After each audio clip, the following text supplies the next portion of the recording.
സ്നേഹപ്പെട്ട എല്ലാവർക്കും ബന്ധത്തിലേക്ക് സ്വാഗതം. യഹോവയായ ദൈവം മനുഷ്യനെ വിളിച്ചു, നീ എവിടെയെന്ന് ചോദിച്ചു. ഉൽപ്പത്തി 3:9 വാക്യം. തൻ്റെ പാതയിൽ നാശം വിധിച്ച പാമ്പിനെക്കുറിച്ച് തിരുവെഴുത്ത് പറയുന്നു. ഏദൻ തോട്ടത്തിലെ പാമ്പ് ഹവ്വയെ ചതിച്ചു. നിങ്ങൾ മരിക്കയില്ല, അവൻ കള്ളം പറഞ്ഞു. അത് തിന്നുന്ന നാളിൽ നിങ്ങൾ കണ്ണു തുറക്കുകയും നിങ്ങൾ നന്മത്തിന്മകളെ അറിയുന്നവരായി ദൈവത്തെപ്പോലെ ആകുകയും ചെയ്യും എന്ന് ദൈവം അറിയുന്നു എന്ന് പറഞ്ഞു. ഉൽപ്പത്തി പുസ്തകം 1-4 വാക്ക് പഠിക്കുമ്പോൾ കാണാൻ സാധിക്കും.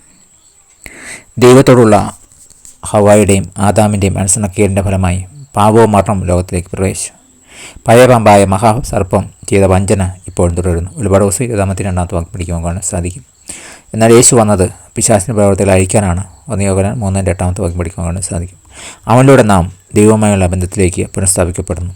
ഒരു ദിവസം അവൻ എല്ലാത്തിനെയും പുതുതാക്കും. വെളിപാട് 21:5 വാക്യം. നിങ്ങളുടെ ഹൃദയത്തിലും ജീവിതത്തിലും പിശാചിൻ്റെ പ്രവൃത്തിയെ യേശു നശിപ്പിച്ചത് എങ്ങനെ? അവിടെ നിങ്ങൾക്ക് എന്താണ് പ്രതീക്ഷിക്കുന്നത്?